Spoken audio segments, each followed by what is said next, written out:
Bueno, estamos para empezar. Sí. Bienvenidos. Otro martes. Ya nos queda poco.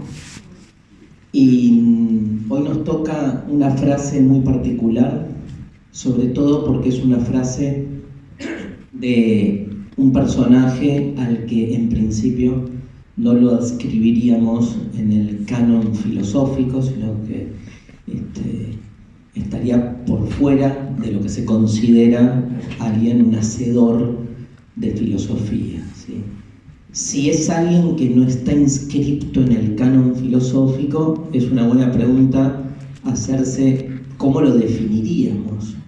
Y digo esto porque no puedo no acordarme una de las primeras situaciones así violentas, bruscas que tuve cuando estudié filosofía, cuando empecé a estudiar formalmente filosofía, que uno de esos primeros grupos de estudios en los que participé, que duré 2 clases, que fue un garrón, digamos, que era con un profesor que teníamos en la facultad, y es muy común hacer esto de tipo cortarte y armar como grupitos de estudio porque te copas con algo, y nos encontramos con un grupo de compañeros, decidimos hacer como un grupo con un profesor que no voy a nombrar porque sigue dando clases, reconocido, y entonces era muy joven él, ¿sí? Nosotros también éramos adolescentísimos, insoportables, ultra troscos. Ya que es una clase de Borges, dejo abierta la pregunta en ultra trosco, ¿cuál es el sustantivo y cuál es el adjetivo? Interesante pregunta ahí. Pero estábamos ahí y estábamos con él, y a partir de toda una cosa de adorno y no sé qué, le nombramos a Nietzsche. Y entonces este buen hombre nos dijo, no acepto el argumento. ¿Por qué? Y porque no, Nietzsche no es filósofo, nos dijo. Un titular de filosofía, ¿no? Pero bueno, la palabra titular es como, ni en el fútbol corre ya, ¿no? Y le preguntamos, mira, ¿y qué es?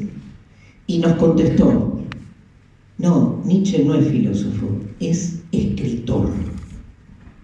Siempre me impactó esa respuesta, ¿no? Porque casi iba a decir lo mismo de Borges, no es filósofo, ¿qué es? Escritor. Ahora, ¿los filósofos no escriben? Los filósofos, las filósofas, cuando producen sus textos, ¿no lo producen con el mismo propósito con el que se produce escritura? ¿O qué quiso decir este profesor mío? ¿O qué decimos nosotros en el sentido común cuando decimos de alguien que es escritor? Obviamente la diferencia entre escritor y filósofo se entiende, digamos, la vamos a cuestionar hoy, obvio, pero se entiende a lo que apunta. Del mismo modo yo les podría decir que Charles Darwin fue escritor, pero lo último que nos importa es que haya sido escritor, porque lo que nos importa de Darwin, ¿qué era Darwin? ¿Era biólogo? ¿Sí? ¿De profesión? ¿Están seguros? No sé, bueno, pero ponele que era biólogo o era algo de las ciencias experimentales, donde lo que nos importa tiene que ver con lo que él ha traído en su investigación, la famosa teoría de la evolución de las especies. ¿Y dónde aparece la teoría de la evolución de las especies? En un libro llamado El origen de las especies. ¿Y qué mierda es un libro llamado El origen de las especies sino un texto? ¿O qué pensamos sobre el discurso científico? Discurso científico, discurso. ¿O alguien hace algo por fuera de lo discursivo, ¿no? Obvio que de ahí a decir repechaje, feliz domingo, esto es viejo, feliz domingo, lista de escritores sin repetir y sin soplar ya, y no tirás un Darwin, porque no lo vas a meter en el listado de escritores. Pero una cosa es, de nuevo, cómo irrumpe en el sentido común, en los listados posibles, y otra cosa es hacer filosofía, es empezar a hurgar a deconstruir, a visualizar asociaciones que en general no hacemos. De eso se trata la clase de hoy, y no solo por la frase de Borges, sino sobre todo por el lugar que ocupa Borges. Borges es un autor, obviamente, que no ha sido su propósito, porque en el fondo tiene que ver con eso, escribir filosofía. Como tampoco es propósito o ha sido propósito de mi amigo Diego Capusotto hacer filosofía. Y sin embargo produjo Mickey Vainilla, que parece que se nos está yendo, por suerte, ya Mickey Vainilla. Pero por suerte produjo Mickey Vainilla, y digo, se hace filosofía de distintos modos. Obviamente esto se dice por fuera del canon. La clave es esa palabra tan compleja, no por la palabra, sino por lo que genera en términos de polémica, que es la cuestión del canon. El canon vendría a ser algo así como el marco interpretativo al interior del cual una disciplina se entiende como tal.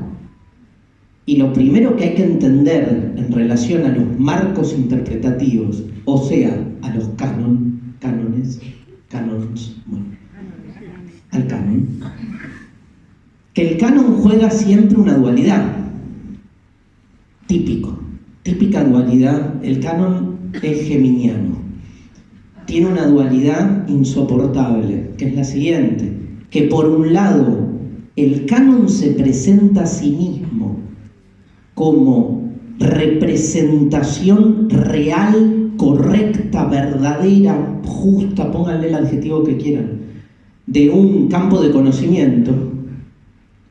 O sea, se presenta el canon como el límite que mejor traduce la extensión propia de cualquier disciplina del saber. Hasta acá llega la filosofía y acá comienza la literatura. En la carrera de filosofía y no vas a estudiar a Borges. Y en la carrera de letras y no vas a estudiar a Kant. O lo vas a estudiar en una materia que sea filosofía, porque hay que estudiar un poco de filosofía, pero no es del canon. O en una carrera de teología en una universidad religiosa y no vas a estudiar a Nietzsche. No vas a estudiar a Nietzsche, pero hay una corriente que surge en el año 60, post-teológica, llamada la teología de la muerte de Dios, norteamericana, que entiende y establece que Nietzsche es un teólogo. Imagínate llevarlo a la UCA, a nuestra Universidad Católica Argentina, la misma que le entregó el honoris causa a Maceira en 1980. Imagínate llevar a Nietzsche y decir, no vamos a estudiar a un filósofo de la sospecha, sino vamos a estudiar a un teólogo. Bueno, post-teólogo, por lo menos está el post. ¿Qué visualizamos ahí? Que hay un conflicto por el canon. Cuando empezás a ver que el canon vive de los límites, la pregunta, esa geminiana que decía antes, tiene que ver con si esos límites responden a algo propio de la naturaleza del saber, o toda limitación es siempre una cuestión política. O sea, si todo canon, antes de ser representativo de una realidad inmanente, lo que evidencia es una pelea por el poder.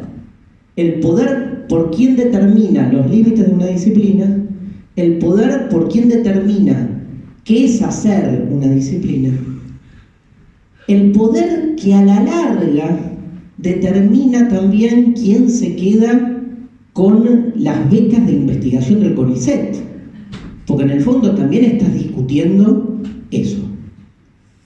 O sea, el canon no es solamente la representación de un saber, es también la representación de una disquisición, de una discusión política, de una relación de poder que establece quién es el dueño, quién monopoliza, no solo como personas, sino también como estructuras conceptuales, lo que corresponde y lo que no corresponde a un determinado tipo de saber. Por eso Borges no es filósofo y es escritor, aunque la palabra escritor y nos queda amplia. No hay ninguna carrera que se llama escritura. O sea, el ser escritor no dice nada. Obviamente lo que estamos es homologando la palabra escritor con otra cosa. Cuando hablamos de escritores, qué loco, ¿no? O sea, nadie diría de los filósofos y las filósofas que son escritores, sino que directamente lo separaríamos en su carácter más epistemológico, propio de la disciplina filosófica. Y sin embargo, no hay un pensador que no, de algún modo, a ver, dos cosas, que no exprese sus ideas sino por escrito. La filosofía, que es todo un dilema, es todo un problema interno a la filosofía, con Sócrates a la cabeza, la filosofía es una práctica discursiva, se expresa por escrito. Hay un pensador alemán que se llama Peter Sloterdijk, muy interesante, ya está viejito, participó en muchos debates en los últimos 30, 40 años, tiene un libro que se llama Crítica de la razón cínica, que es impresionante. Sloterdijk dice que para él la historia de la filosofía es una cuestión epistolar, o sea, de cartas que se escriben los filósofos entre sí. Vino Platón y tiró su teoría del mundo de las ideas y todo eso, y vino Aristóteles y es como que le escribió una carta a Platón diciéndole todo lo que vos decís es una pelotudez. ¿Y qué hace? Se la escribe la carta entre comillas, que se vuelve ese vínculo epistolar, una necesidad de responderle al otro. El tema es que después vino Epicuro y le escribió la carta a Aristóteles, y después vinieron los estoicos y le escribieron a Epicuro, y después vino el cristianismo y le escribió al helenismo, y después vino San Agustín y le escribió la mezcla entre Platón y el Evangelio, y después vino Santo Tomás y le escribió a San Agustín, y después vino Descartes y le escribió a Santo Tomás, y tenemos una historia de intercambios epistolares donde cada uno cree que está hablando de lo real, pero le está contestando al anterior. La realidad está ahí, yo qué sé. ¿A quién le importa en algún punto? ¿Viste? Cuando estás discutiendo con, no sé, con un amigo, con tu pareja, y hay un momento donde ya les chupa un huevo de lo que están discutiendo, sino que lo que querés es destruir el argumento del otro. Aunque la discusión era, ¿no?, la típica, ¿qué vamos a cenar? Son las 3 de la mañana, seguís discutiendo, y lo cierto es que no cenaste, pero a nadie le importó. Hay algo de eso. O sea, se supone que estamos discutiendo acerca de la estructura elemental de la realidad. Ahí está, pasó, porque la discusión pasa por otro lado. Cartas epistolares, o sea, escritos.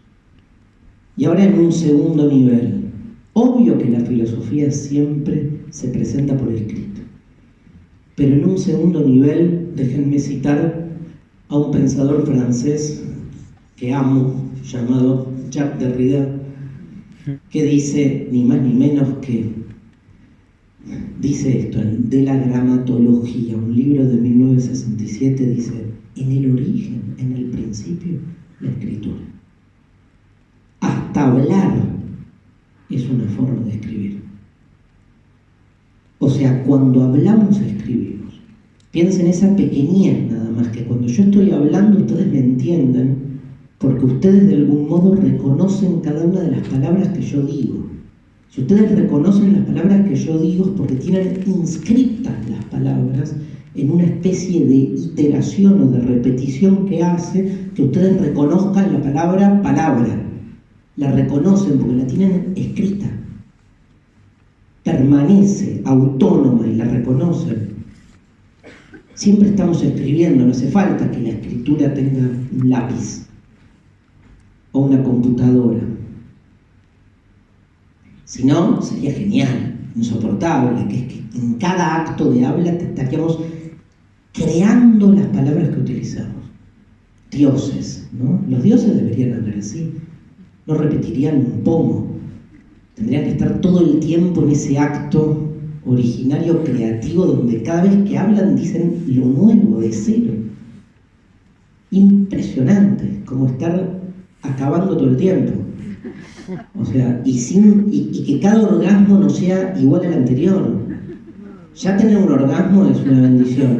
Imagínate que no sea similar al anterior, ¿no? Por eso los dioses, esos son dioses, están como en otro plano. Con la escritura, interesante pensarlo así desde un lugar tan extraño a lo que estamos acostumbrados. Bueno, Derrida dice esto, ¿no? No solo pasó a la fama Derrida por su frase nada hay fuera del texto, que es como la más conocida, sino esta idea de que todo en el fondo es escritura, ¿no? Que la escritura no es secundaria, no es una copia de nuestra, digamos, oralidad o una copia de nuestras ideas. Al revés, o sea, primero escribimos, pensar ya es un acto de escritura, en algún sentido. Entonces, todos somos escritores. Todos estamos escribiendo. Todos hacemos entonces literatura, todo el tiempo. Pero claro, ahí vuelvo, cuando decimos Borges es un escritor, estamos diciendo otra cosa. Estamos diciendo escribe, y viene la palabra clave acá, escribe ficción.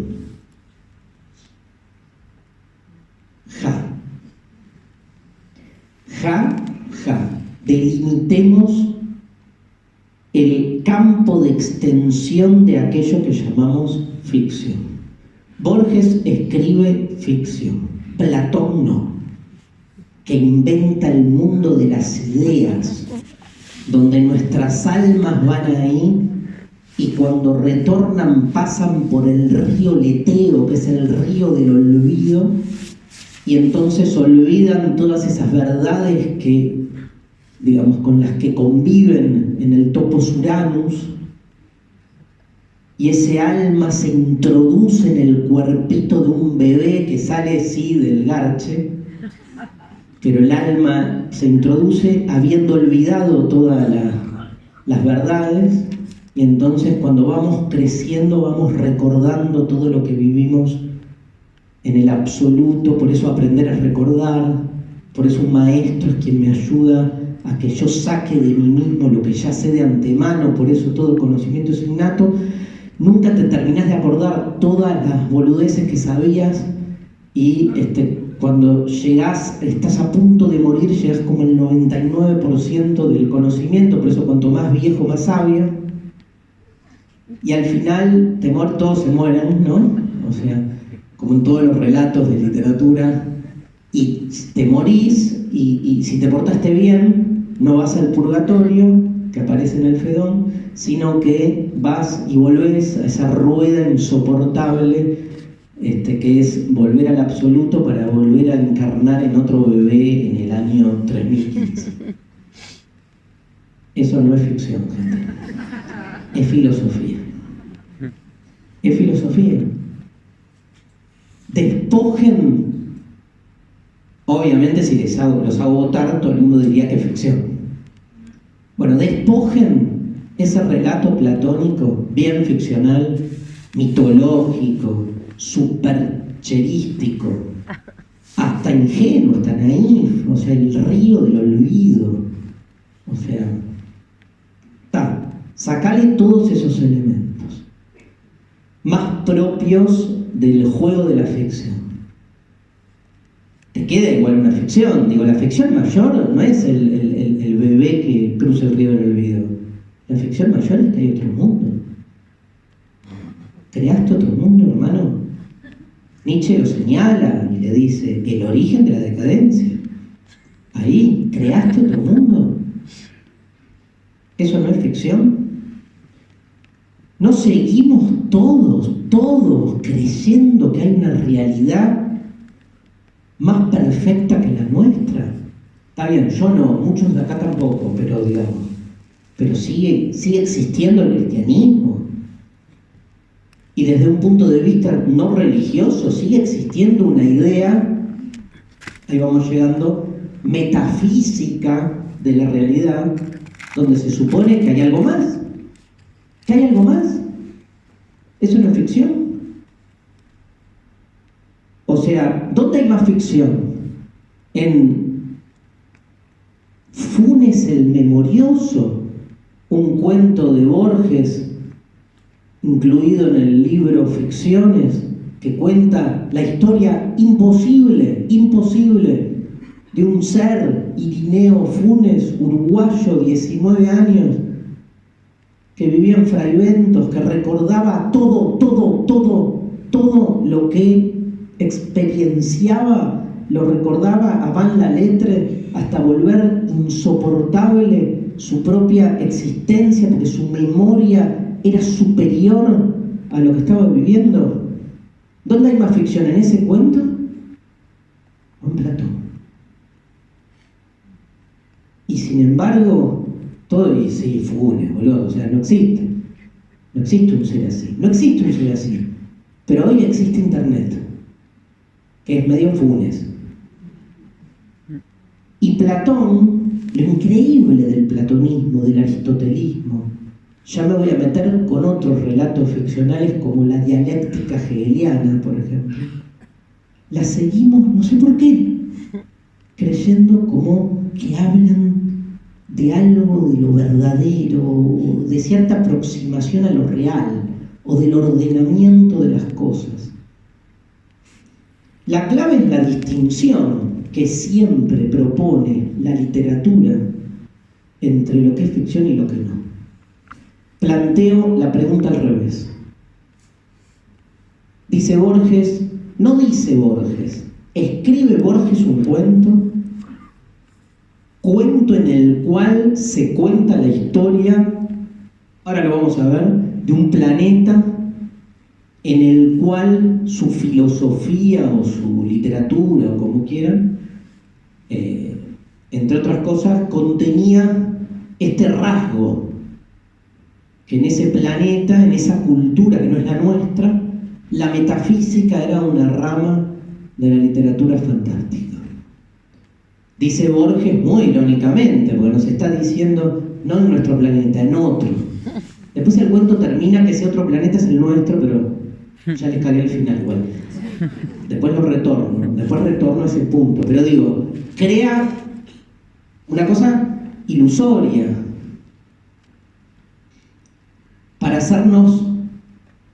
para provocarnos en la idea de que hay un saber que consideramos verdadero, la metafísica, pero que para Borges justamente se trata de todo lo contrario, de ficción. Pero no solo dice ficción. Borges, que está escribiendo una ficción donde nos dice que la metafísica es una ficción, nos dice que es una rama de la literatura fantástica.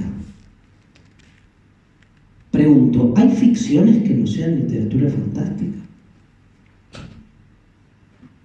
Definamos fantástica. Voy a decir algo mucho peor. Me la banco, pero porque no me pueden contestar, básicamente. Pero bueno, voy a decir algo mucho peor. ¿Hay literatura que no sea fantástica? Como acto creativo, ¿no? Hay literatura en el sentido de construcción de un relato que se supone que no tiene que ver linealmente con lo que sucede en la realidad, que no sea fantástico. Y si la historia de ficción literaria que escribimos no contiene ningún elemento propio de lo sobrenatural, lo milagroso, lo fantástico en sentido estricto, pregunto, esa historia inventada, ¿no es fantástica? ¿Por inventada? Si es inventada, significa entonces que no ocurre. Digo, ¿qué es lo otro de la ficción? ¿Qué sería lo otro de la ficción? ¿La realidad? ¿Que la ficción está fuera de la realidad? No. Ok, ¿qué sería? ¿Las cosas tal como suceden? ¿Y quién narra las cosas tal como suceden? Si hay narrador, hay literatura. Si hay literatura, hay fantasía. Hay un agregado, hay un añadido. Imagínate lo que serían nuestras vidas si no añadiésemos. ¿Qué añadimos? Todo. ¿Qué? Todas las pelotudeces que pensamos, que decimos, tratamos de imprimirles una intensidad, algo de onda. Si no, todo es chato, graso, lato. Lato no existe, no sé. De lata. Chato lato. Parece una bebida de Starbucks.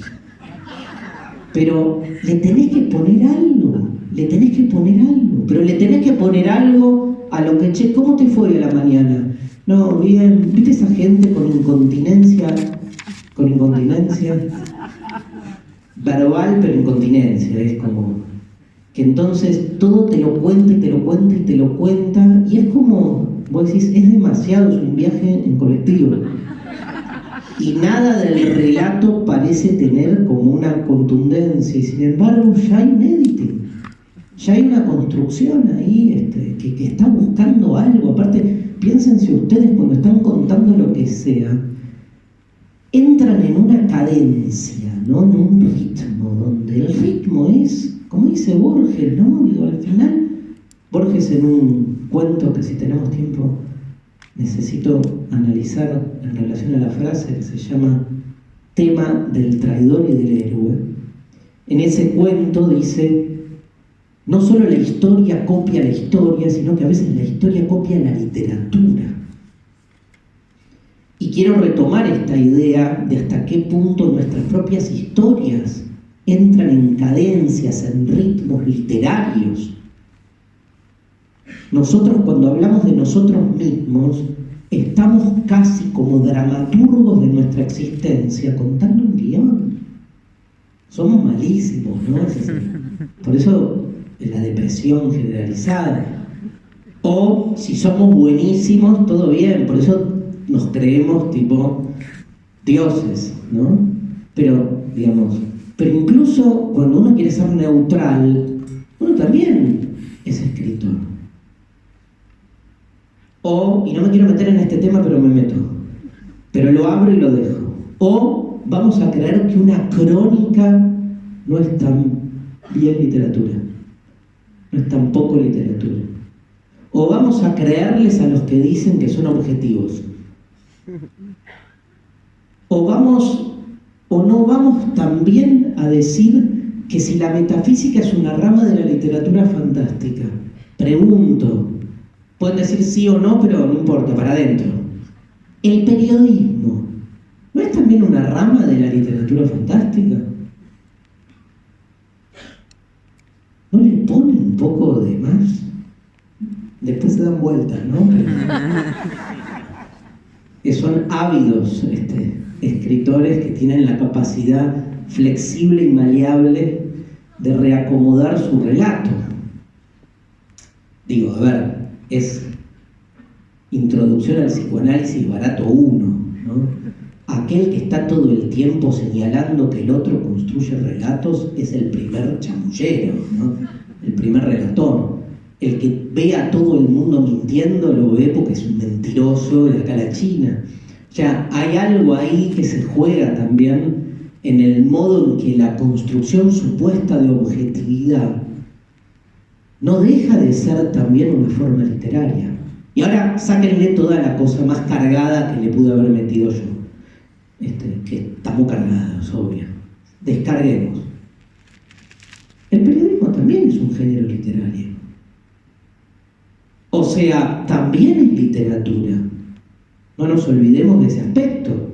La pregunta es, ¿cuál es el objetivo de la literatura? ¿Cuál es el objetivo de la literatura? Iba a leer esto en un rato, pero lo tengo que anticipar ahora. La frase de Borges tiene una previa. La anticipo, para que se entienda. Y ahora voy a la frase. La frase de Borges dice: los metafísicos de Tlön, el planeta del que estábamos hablando, no buscan la verdad, ni siquiera la verosimilitud, sino que buscan el asombro. Y ahí dice: juzgan que la metafísica es una rama de la literatura fantástica. Pero miren la frase que antecede a esta frase. Los metafísicos de Tlön, podríamos decir los periodistas también, podríamos decir un montón de cosas ahí. No buscan la verdad, ni siquiera la verosimilitud, buscan el asombro. Saquemos asombro, buscan conmovernos, buscan generarnos algo, ¿no? Digo, no buscan la verdad, buscan efectos, consecuencias, generar sensaciones. ¿Vamos por más? Un docente, yo, docente, no generalizo, no busco la verdad, menos la verosimilitud, busco causar asombro, porque jamás me daría el tupé de creer que tengo la verdad y la puedo yo exponer. Lo máximo que puedo hacer cuando entro en un aula es provocar, para que después ese resto, el estudiantado o lo que sea, se mueva del lugar fijo y seguro en el que está para ir en busca de algo, sentido, verdad, lo que sea.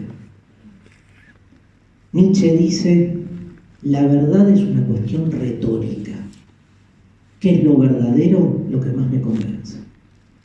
Pero ¿con qué convences? ¿Por dónde pasa el convencimiento? Es una cuestión, les diría, mucho más propia del arte que de la ciencia.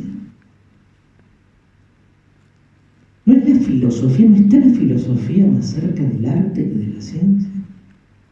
¿No es la verdad una cuestión más propia del arte que de la ciencia? Nos agarramos los pelos porque se supone que el arte busca belleza, que la verdad pasa por otro lado, pero se nos están como rompiendo un poco los esquemas, sobre todo en la indistinción que hay entre lo ficcional, ¿no? Diríamos, entre lo real y lo aparente. A veces me preguntan en entrevistas así sobre si los temas de la filosofía obviamente cambian con el tiempo. ¿Qué mierda tendría para decir Platón del WhatsApp? Y yo les digo: boludo, lean La República, lean la Alegoría de la Caverna y vas a entender el WhatsApp, vas a entender lo que quieras, la problemática entre lo real y lo aparente. Es arcaica, en Heráclito ya está. Y las revoluciones tecnológicas obviamente las van corporizando de distinto modo, pero la problemática es la misma. Y hay toda una problemática que tiene que ver con este punto, ¿no? Con cómo distinguir tan clara y binariamente entre lo real y lo aparente. Obviamente la cuestión tecnológica juega un rol, pero a mí me interesa, porque la frase de esta clase va por este otro lado, marcar la posibilidad de una distinción que tenga que ver con el rol de la ficción, o sea, con el rol de la literatura. y con la pregunta acerca de si toda literatura, al final de cuentas, no es, como decíamos, fantástica.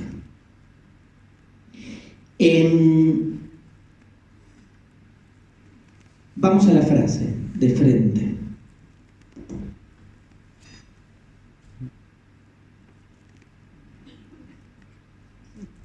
Hablamos de todas las palabras que hacen a la frase, pero no hablamos de la primera, que es metafísica. Hagamos como un poco es la propuesta de este curso, que es metámonos con la frase, despojando a la frase de su marco teórico. Imagínense que ustedes no saben que es de Borges. No importa por ahora. Pensemos a la frase en sí, lo que nos dice. ¿Tá? Bueno, no podemos, porque sabemos que es de Borges. Tenemos que hacer ese ejercicio. Igual, cambio. Digo una cosa al revés. Para que se entienda la clave de no solo de la frase, sino de la clase. Algo que ya dije, pero lo ratifico. La frase es de Borges. Borges no lo dice, gran tema, ¿no? Como el del paraguas de Nietzsche que alguna vez discutimos acá. Borges no lo dice en una entrevista tipo, che, Borges, ¿qué pensás de la metafísica? Sino que la frase está incluida en un cuento. Y el cuento es un cuento de ficción. Uno podría pensar que Borges no piensa esto como Borges, sino que lo enuncia a través de un cuento, pero el cuento no es un cuento que está hablando, ahí viene el quilombo, de algo real, sino que el cuento está mostrando un planeta donde está sucediendo algo supuestamente fantástico, extraordinario. Entonces, ¿tiene validez la frase en sí misma si su enunciación parecería no ser una enunciación informativa, sino parte de un relato? Y acá se nos cae todo, porque frente a todo lo que dije hasta ahora, imagínense, si todo es un relato, y todo es ficción, y todo es retórico, el hecho de que Borges la haya escrito al interior de un cuento o no, nos chupa un huevo. O sea, porque la frase sobrevivió incluso, y si ustedes la googlean, van a encontrar que esa frase es utilizada por muchísimos ensayistas como si hubiese sido dicha por Borges. Con lo cual no importa. Pero bueno, repetimos como loros la primera frase de este curso: amarás a tu prójimo como a ti mismo, como si fuese una verdad. Y está en el texto de ficción más importante escrito en la historia de la cultura occidental, la Biblia.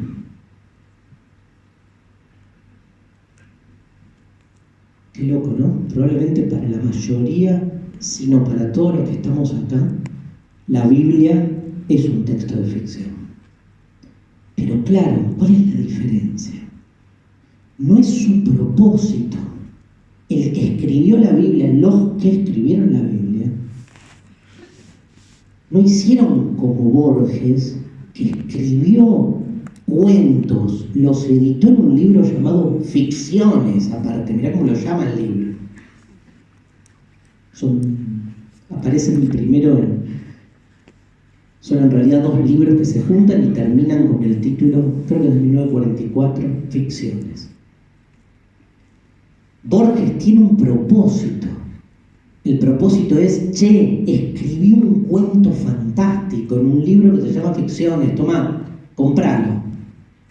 La gente cuando compra ficciones no está comprando como compra la Biblia o como compra El origen de las especies de Darwin, un texto con otro objetivo. Ahora, al final, todo tiene que ver con ese paratexto social, que es lo que define la pertinencia o no del texto, no importa. O sea, si Borges hubiese dicho que no era un texto de ficción, o si el que escribió la Biblia hubiese dicho, che, escribí un cuento increíble. Un chabón, a Adán, le rompieron el costado y sacaron una costilla. No, o sea, hubiese cambiado todo. Hubiese cambiado la historia de nuestra cultura. Ahora, el canon, de nuevo, lo disciplinar está puesto en otro lado. Es más importante la batea, ¿no? La góndola donde mierda pones un libro, que otra cosa. Agarrás un libro, lo pones en la góndola donde dice autoayuda. Y entonces agarrás ese libro y es, no sé, no importa de qué habla el libro, ya te condiciona. Si está ahí, dice autoayuda, encontrale el mensaje para sanar tu vida espiritual. Y les juro que lo van a encontrar. Y que si un boludo se equivocó y agarró un libro y dijo, no, este no lo llevo, mucha guita, y ¡pum!, lo metió ahí. Y después uno, yo creo que eso es la historia de la cultura. Agarra ese libro, este es de autoayuda. Y después el chabón, digamos, es feliz. Y leyó un libro de cocina, no sé, creyendo que esto es un simbolismo cabalístico, donde la sal significa amargura, el vinagre significa amargura, todo significa amargura. No, posta. Ojo ahí, porque siempre, bueno, lo de Nietzsche ya lo hablamos alguna vez, que Nietzsche escribe, se encuentran unos, ya lo saben, ¿no? Se lo nombraron, pero para los que no vinieron a otras clases, se encuentra un manuscrito de Nietzsche, donde se van recopilando sus fragmentos póstumos, y Nietzsche un día llovía y anota con su letra, he olvidado mi paraguas. Y hay toda una discusión filológica sobre si ese texto, que es Nietzsche diciendo, che, boludo, me olvidé el paraguas, tiene o no tiene carácter canónico, o sea, si es parte o no de los textos filosóficos, porque está al interior de un texto filosófico. Lo hubiera escrito en un papelucho, pero lo escribió al lado de otros textos. Digo, es hora de empezar a profanar un poco la seriedad con la que nos tomamos las cosas. Más si nacimos para morir.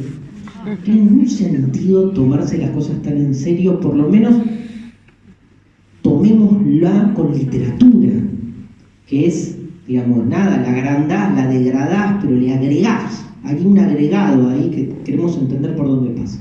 Bueno, vamos a la... el texto. La frase está en un cuento que se llama Tlön Uqbar Orbis Tertius. Tercer mundo. Orbis Tertius. Tlön Uqbar Orbis Tertius es para mí, de los 3 mejores cuentos de Borges de su producción literaria, ¿sí? Los otros, para mí, los otros 2 serían El Inmortal, que es del Aleph, y El Aleph. Este, que es de ficciones, fascinante. De los más filosóficos también. Tlön Uqbar Orbis Tertius. Un cuento muy particular, ¿sí? Borges, fiel a su escritura, comienza este cuento como suele comenzar muchos de sus cuentos, en esa indistinción entre lo ficcional y lo histórico y lo no ficcional.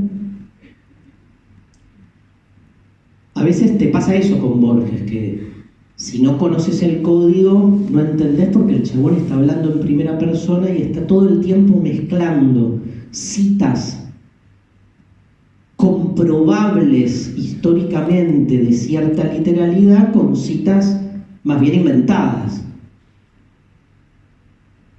Algo así como, ¿vieron la moda de la novela histórica? Que uno dice, son personajes históricos, pero al mismo tiempo no. Bueno, acá hay algo así. Me matan, ¿no? Si lo ponemos a Borges en la góndola de novela histórica. Pero lo que sí hace es como de repente tira una cita cuya fuente es encontrable, una cita literal de David Hume o de Locke, y al lado inventa un personaje que supuestamente vivió en ese tiempo y lo pone a discutir. Lo que pasa es que es muy hábil en su creación, porque uno va perdiendo si no va comprobando todo lo que lee, va perdiendo la posibilidad de entender quiénes son inventados y quiénes no. Eso es lo mejor que tiene Borges. O sea, te mete adentro y él es parte muchas veces de las historias, él participa de las historias, entonces no terminas de entender si esto que cuenta además le pasó o no le pasó. Esa sensación, déjenme que les diga esta palabra que no gusta, pero esa sensación posmoderna de indistinción entre lo real y lo aparente me parece lo más interesante, porque ¿qué pasa cuando vos lees? El juego es siempre el mismo para mí. Cuando vos lees un cuento donde la frontera entre lo real y lo aparente se te vuelve turbia, te vuelve como un espejo invertido y pensás, yo que creo que no estoy en un cuento, ¿por qué no soy también sujeto, o sea, no estoy sujetado por esa misma indistinción? O sea, dudás de tu realidad. Gracias a que Borges genera una duda desde el género literario ficción. Pero si desde el género literario ficción lo que te propone es que la distinción entre la ficción y la realidad no es tan clara, vos podés, desde el otro lado de la grieta, que es la realidad, y no la ficción, decir, ¿y por qué de este lado no me estaría pasando lo mismo? Y cuando empezás a hurgar un poco en todo lo que te pasa, decís, wow, si quiero, puedo visualizar muchísima, pero muchísima literatura en mi vida. Puedo visualizar muchísima literatura en mi vida. Me estremecí porque me acordé, a mí pasaron situaciones de ese tenor. Así, situaciones que básicamente, digamos, las dejo pasar porque si no estaría llorando todo el tiempo. De la angustia, de lo milagroso, de la locura. O sea, el paso hacia la locura, pero la locura es darte cuenta que estás adentro de un cuento. Y entonces, esa es como una forma de autodefensa, ¿no? Me pasaron un montón, esperen que les cuento alguna. La más cercana, parece una pavada, pero digamos, estuve en España en mayo y hice 12 notas, salieron 11. La número 12 nunca salió. Era una nota re importante, la contratapa de La Vanguardia, que es un diario de Barcelona. Había sido muy particular el encuentro con el periodista, no grabó nada. Yo me quedé como, no grabó, me va a cagar. Y pasó. Le escribo a los editores de allá, me dicen nada, no salió, nunca pasa. Bueno, abandoné a fin de junio, me olvidé de la nota. El lunes me despierto mal, 6:30 de la mañana, antes de que suene el despertador, abro los ojos así y digo, loco, ¿cómo me cagaron con 2 meses después? Que me había olvidado. ¿Cómo me cagaron con la nota de... ¿Por qué pensé eso? ¿Por qué? Soñé, no sé. Pero el domingo estaba en otra, o sea, había vuelto de Mendoza, nada, estaba en otra cosa. ¿Cómo me cagaron? Digo. Agarro el celular, lleno de menciones, miro, salió la nota. Juro, explícame la chotada esa. Salió la nota el lunes y el lunes me desperté con esa sensación y la pregunta, che, ¿cómo me cagaron? Salió la nota. O sea, dormido, miré por el celular, mi explicación científica. Dormido, sonámbulo, miré el celular y no me acordé, vi que había salido la nota y no me di cuenta, me volví a dormir y no recordé nada de eso, me quedó en la inconsciencia. Y entonces me desperté con esa inercia inconsciente que es que lo había visto, pero no soy sonámbulo, hasta donde sé, nadie me... O sea, no hay lógica. ¿Qué hago? Nada, me tomé un vino a las 10 de la mañana. Bueno, me merezco, por lo menos, la evasión. ¿Sí? Bueno, de esas 1000, y de esas nos pasan 1000. ¿Qué hacemos en general? Nos hacemos los boludos. Es como dice Spinoza. Spinoza dice, córtenla con los milagros, no hay milagros. El tema es que todavía no tenemos una explicación racional para entender lo que pasó, y como no lo entendemos, decimos milagro. Dentro de 2 millones de años, yo qué sé. O sea, a los ojos de Dios todo es explicable, a los ojos de esta cosa parcial que es el ser humano, y te falta. Pero, digamos, y ahora les digo al revés, todo bien, pero lo que le da sentido es el milagro.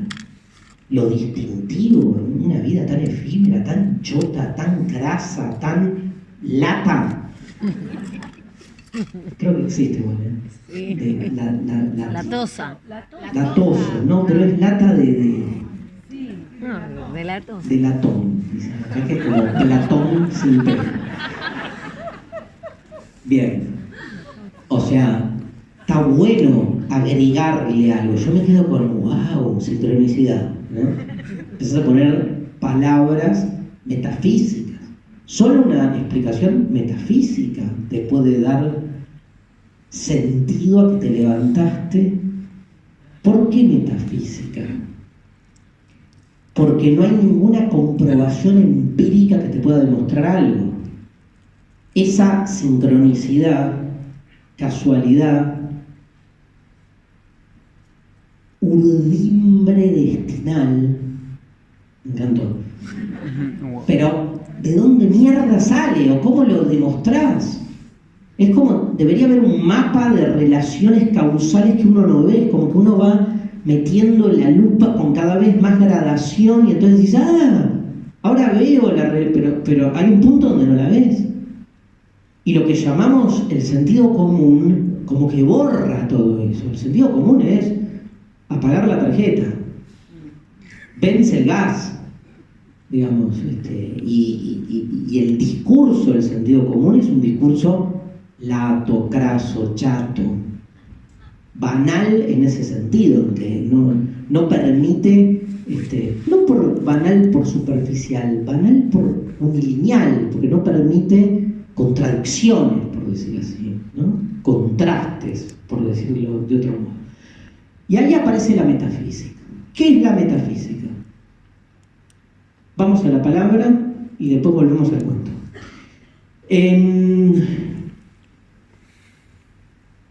Es una de las palabras más famosas de la filosofía.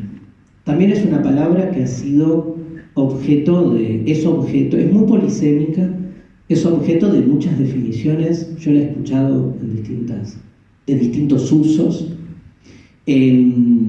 Nada, como voy a cursos de metafísica.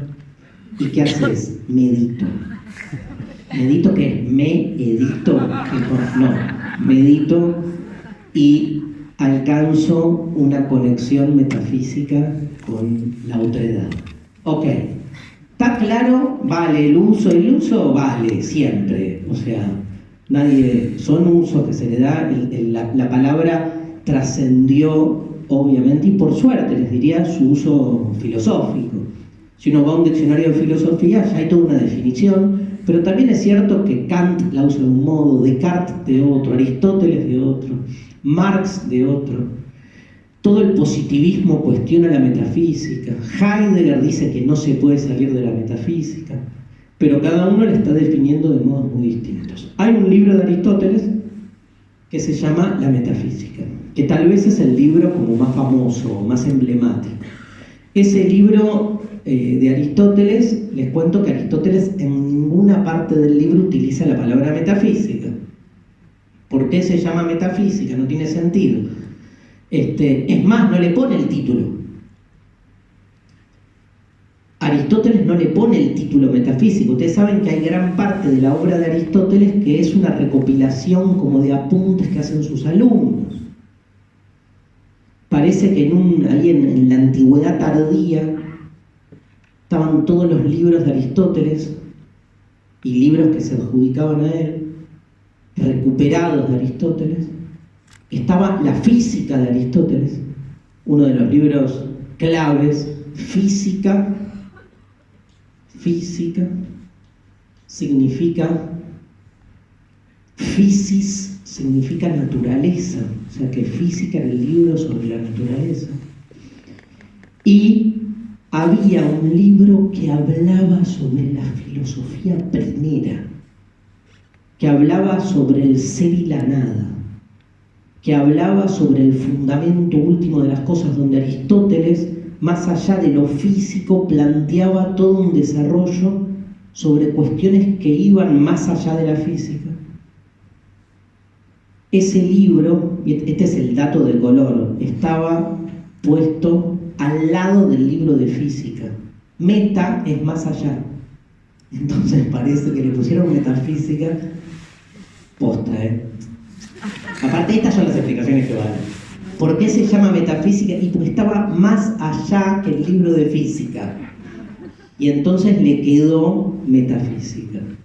Y así, obviamente, la palabra etimológicamente, meta en griego, es más allá. Con lo cual, metafísica vendría a ser lo que está más allá de la física. Para nuestras racionalidades empíricas, si yo digo lo que está más allá de la física, ustedes dicen, y si física es natural, metafísica es sobrenatural. Y asociamos rápidamente la metafísica a lo sobrenatural. Error. No digo que no, el campo de la metafísica es muy amplio. Y también depende mucho de cómo uno lo defina. Hay una palabra que se asocia a metafísica, que es la palabra ontología, que a mí me gusta más. Yo asocio más metafísica a ontología.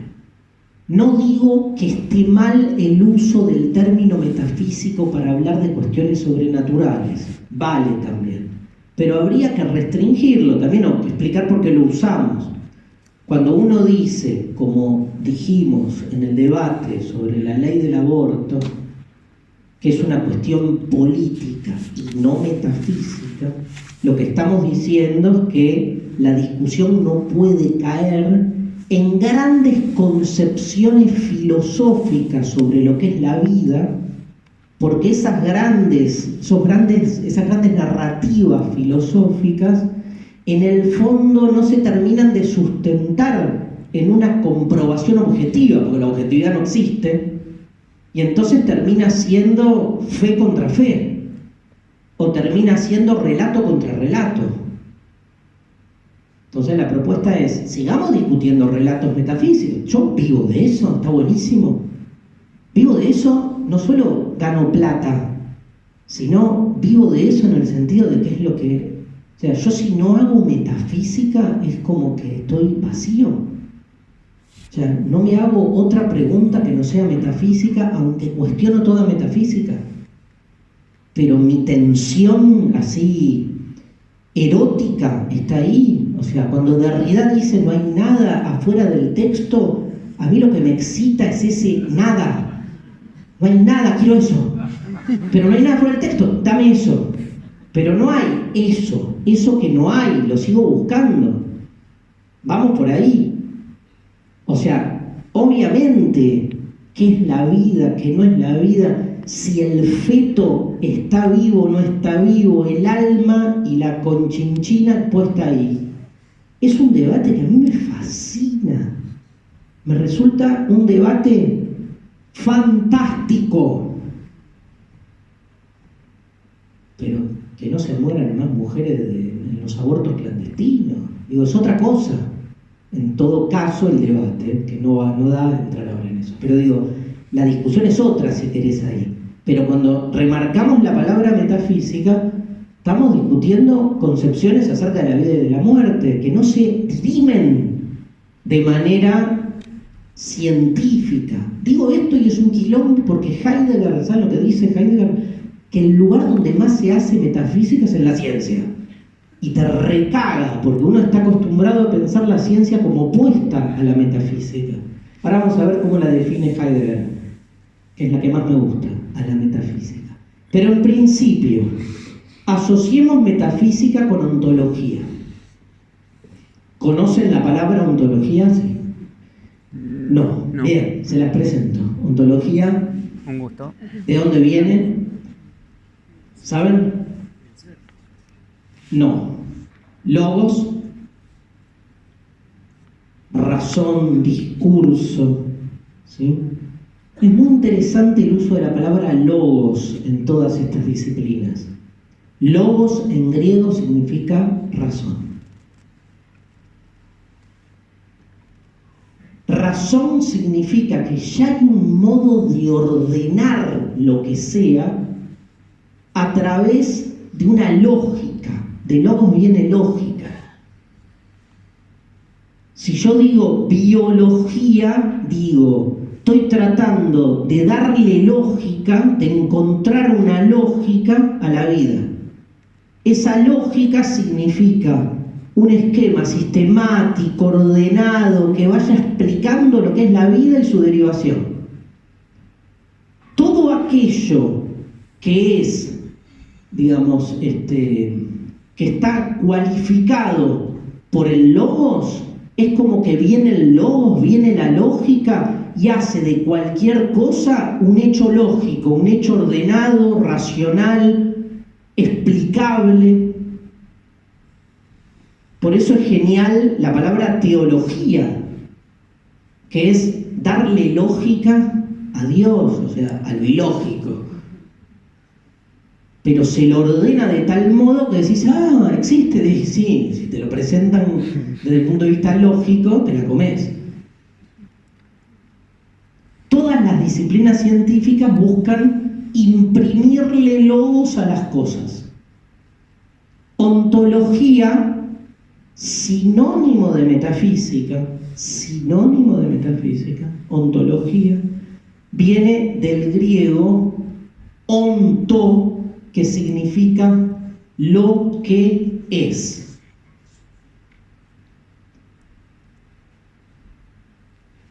Lo que es. Onto, en griego, significa todo lo que es.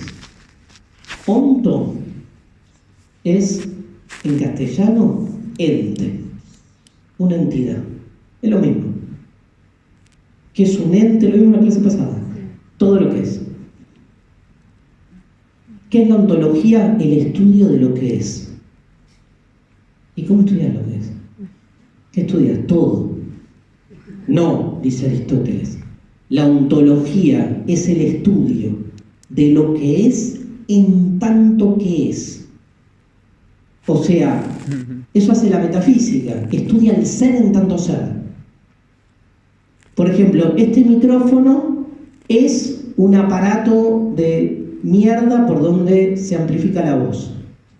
Si yo estudio al micrófono como un artefacto mecánico, auditivo, lo estudio desde la disciplina, no sé cuál, la ingeniería auditiva. Pero si yo trato de entender el ser del micrófono, que el micrófono es, ahí estoy haciendo ontología. Si yo sumo, ejemplo que di la clase pasada, si yo sumo 4 más 5, 9. Tengo a mi mano entidades matemáticas. Si de esa entidad matemática a mí me importa lo que tiene de matemático y veo cómo sumo 4 más 5, estoy haciendo matemática. Ahora, si yo me pregunto del ente matemático lo que tiene de ente, o sea, ¿qué es? Porque ente es todo lo que es. ¿Qué es un número? ¿Qué mierda es un número? ¿Por qué hay números? Su haber, que hayan números, ¿son reales o no son reales? Eso es metafísica. Eso es ontología. Si yo planteo que todas las entidades que hay en la realidad no pueden ser y no ser al mismo tiempo, eso se llama principio de no contradicción. Nada puede ser y no ser al mismo tiempo. ¿Qué ciencia es esa? Que formula esa afirmación. ¿Biología? No, pero vale para la biología. Porque, no sé, un riñón no puede ser y no ser al mismo tiempo. ¿Es matemática? No, pero también es cierto que el número 4 no puede ser 4 y no 4 al mismo tiempo. O es 4 o no es 4, que no rompa las pelotas. ¿Qué disciplina es? Y no es matemática. Eso es metafísica.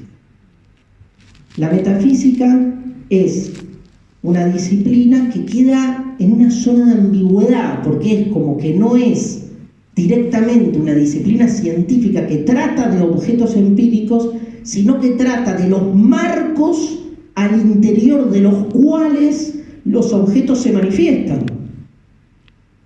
El tema es si ese marco, ese paradigma, diríamos, esos criterios últimos que hacen que las cosas sean lo que son, porque si no hay principio de no contradicción, todo sería un caos. O sea, la matemática necesita de la metafísica previa, porque si no, veríamos un 4 y diríamos 4, lo veríamos de nuevo y diríamos 8. No. Principio metafísico de identidad. Todo ente es idéntico a sí mismo. Son como los ordenadores, como el software, ¿no? Básico, al interior del cual las cosas se dan. Pero la metafísica vendría a ser como el borde, como el programa computacional que hace que algo cobre sentido. No es dato, es el dispositivo previo que hace que el dato sea comprensible y esté ordenado y tenga vínculos con otros datos y uno lo reconozca. La metafísica es orden primero. Es el orden primero de las cosas. Viene Hegel y después Marx. ¿Y qué nos dice? Gente, el problema es metafísico. Cambiemos el orden. Nos hicieron creer que el mundo es un conjunto de sustancias, de individuos. No. El orden primero de las cosas es dialéctico. Todo está en relación con su contradicción. ¿Y dónde lo ves eso? Y no ves el obrero y burgués. Pero claro, no es que porque hay obreros y burgueses entonces el orden primero es dialéctico. Como el orden es dialéctico, Marx, Hegel y toda la dialéctica agarran la realidad entera y la empiezan a percibir desde un lugar diferente, que es al interior de esa matriz, Matrix, ¿no? Porque es como en Matrix, que te enchufan el sorongo ese, el chip, y todo se ordena de determinado modo. Si yo les metiese a ustedes, qué lindo, un chip tomista en este momento, ¿sí? Santo Tomás de Aquino. Entonces, juro que serían más felices. Todo tendría su lugar, todo ocuparía su lugar en el mundo sin conflicto. Cada uno, ¿no? Como decía la dictadura, cada uno en lo suyo defendiendo lo nuestro. Que eso es el tomismo, ¿no? O sea, una totalidad ordenada por Dios. No deberían ni creer en Dios. Sabrían que Dios existe. O sea, creer ya es una pelotudez, ya es un acto de imperfección. No sabría. Y listo. Y todo ocuparía el lugar que ocupa, el varón, la mujer, bueno, ni hablar. La creación. No habría angustia. ¿Cómo se creó el mundo, boludo? Ahora, si yo les saco el chip tomista y les pongo el chip nietzscheano, se les violenta todo. Son marcos ordenatorios. Marcos ordenatorios. Esos marcos ordenatorios. Tengo un amigo que se llama Marcos, que es carpintero. Siempre le digo, loco, sos increíble, no puedes llevarte Marcos y ser carpintero. No, posta, es el ordenamiento general del hogar. Esos marcos ordenatorios son metafísicos porque son indemostrables desde la naturaleza, porque es lo previo a la naturaleza. Es lo que hace que la naturaleza, digamos, avenga, existe, sí, avenga a un determinado modo de ser. esos marcos ordenatorios, ¿son comprobables o no? No, por eso son metafísicos. Ahora, mirá la paradoja del ser humano. No son comprobables, pero creemos en ellos.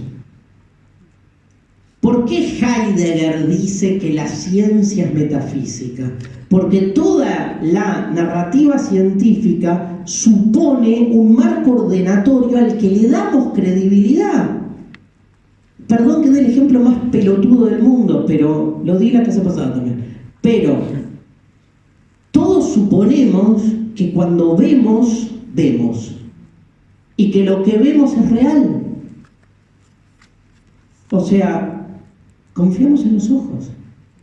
Los ojos, los ojos. Un órgano pedorro, imperfecto, choto. Métanse los dedos, miren. Métanse los dedos acá y empujen fuerte. No lo hagan, ¿eh? ¿Saben que empujan fuerte acá en la cavidad esta y el ojo se sale? Y queda colgando, aparte porque lo tenés que tac. Un ojo, imagínate. Por ese, ¿cuánto pesa? Y uno cree que está viendo las cosas tal como son, por un pedazo de ojo. Que además te pones un anteojo y te das cuenta que nunca viste nada, ¿no? Bueno, digo, ahí Heidegger dice, cuando la ciencia establece que todos sus enunciados deben comprobarse en los hechos, primero, anda a demostrar que es un hecho, que es una comprobación, que tenés un acceso directo a los hechos, que las comprobaciones son algo verificable. La misma ciencia, digamos, a lo largo de su desarrollo en los últimos 100 años empezó a elegir el camino más de la refutación que el camino de la confirmación o de la verificación. La ciencia no acepta ninguna de sus enunciados como algo verdadero. Hace rato, por suerte, que la ciencia se despegó de esa idea metafísica de la verdad. Pero claro, ¿qué nos pasa? ¿Qué dice la frase? Dice que la metafísica es una rama de la literatura fantástica, pero para todos nosotros, aunque le vemos el hilo a la metafísica, damos siempre por supuesto que la metafísica funciona. O sea, del bando que quieran, de la cosmovisión que sea, todos damos por supuesto, hacemos déjenme que lo diga así, hacemos un pacto ficcional. Entonces nos hacemos los boludos y hacemos pasar una literatura fantástica como si fuese parte del ordenamiento de nuestra realidad. Eso es Heidegger. O sea, Heidegger es muy borgiano o Borges es muy heideggeriano. Heidegger escribió en 1927, Borges después. Es un dato. ¿En qué sentido? ¿Qué dice Heidegger? ¿Qué es la metafísica? Son todos esos sistemas de órdenes, de ordenamiento, que le dan un poco sentido a las cosas y que funcionan en la medida en que todos a esos dispositivos de orden les damos credibilidad, los creemos verdaderos. Dispositivo, que es una palabra que ahora se está usando mucho en ciencias sociales. Dispositivo, fíjense, tiene que ver con positivo en el sentido de puesto, de poner, ¿no? O sea, de ordenar. Un dispositivo es una forma de disponer. Se ordena de un determinado modo. El chip religioso, el chip científico, el chip aristotélico. Un dispositivo, diría Foucault, es eso, es un conjunto de prácticas, de ideas, de normativas, al interior de las cuales, diríamos, un paradigma, ¿no? Las cosas cobran un sentido. Bueno, ¿qué dice Heidegger? Estamos siempre al interior de un orden, pero ningún orden es real o es natural, porque hasta la misma idea de natural supone un determinado tipo de orden. Hay un texto de Borges que se llama No lo traje, es El discurso analítico de John Wilkins. Después búsquenlo, es un cuentito de 3 páginas. Donde lo que hace ahí Borges es inventar, una vez más, a un chabón llamado John Wilkins, que vivía en el siglo XVI o XVII, que había inventado un abecedario diferente, un lenguaje distinto, donde las palabras en realidad se ordenaban de distinto modo. Dividía la realidad, decía ahí Borges, en especies, y a cada una le ponía una letra. Por ejemplo, A era animales, B era muebles, C era nacionalidades, D era colores. Entonces,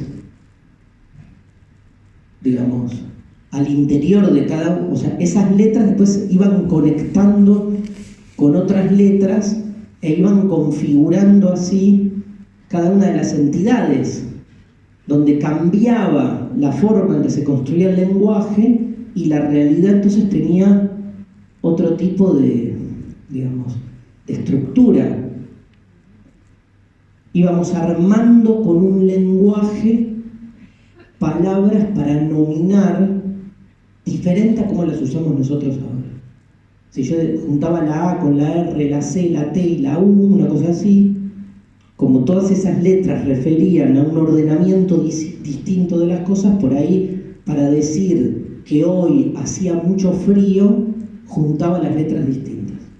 Entonces se me armaba una configuración distinta de la realidad, órdenes distintos.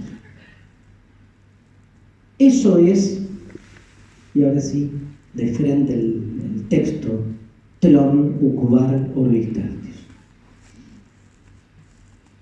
donde es obvio que la metafísica es una rama de la literatura fantástica, porque todo el proyecto borgiano va en esa dirección.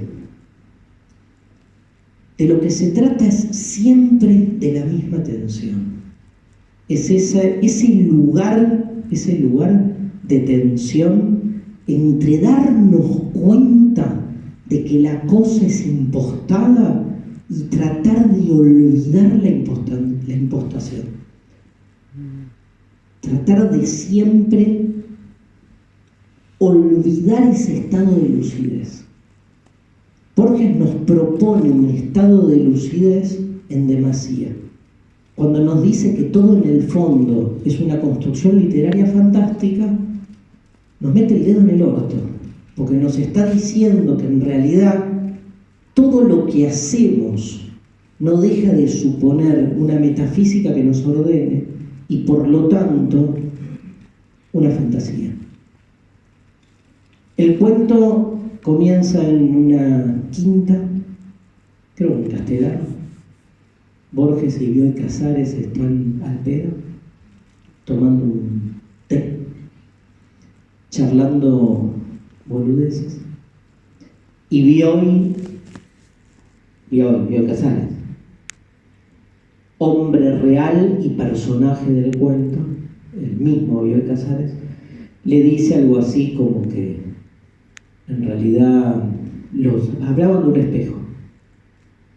Entonces le dice algo así como que los espejos son abominables porque reproducen a las personas, y le tira una cita y le dice: los espejos y la cópula son abominables porque reproducen al ser humano, y que es lo peor que le puede pasar al ser humano en un mundo donde la verdad no tiene sentido estar vivo. Borges lo mira y le dice: qué buena frase, ¿no? Y aparte esto de asociar el espejo con un garche y pensarlo en términos reproductivos. No es que estaba pensando en tipo coger enfrente de un espejo ni nada por el estilo, malísimo, ¿no? Bueno, pero, y Bioy le dice: sí, bueno, la leí en un texto, y Borges le dice: ¿qué texto? No, en un libro de la enciclopedia británica. Parece que es una de las frases que vienen del planeta, que vienen de un país llamado Uqbar. de la literatura de Ucbar. Borges le dice, ¿qué? No existe un país llamado Ucbar. Bioy le dice, sí, debe existir, viste que en Medio Oriente es un quilombo, van abriendo y cerrando países todo el tiempo.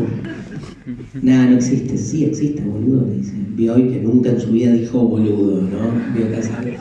Está acá en la enciclopedia, mirá. Estoy acá al pedo hace 3 meses de vacaciones y me leí toda la enciclopedia británica y en el tomo 20 y pico está. Nada, no puede ser. Sí, fíjate.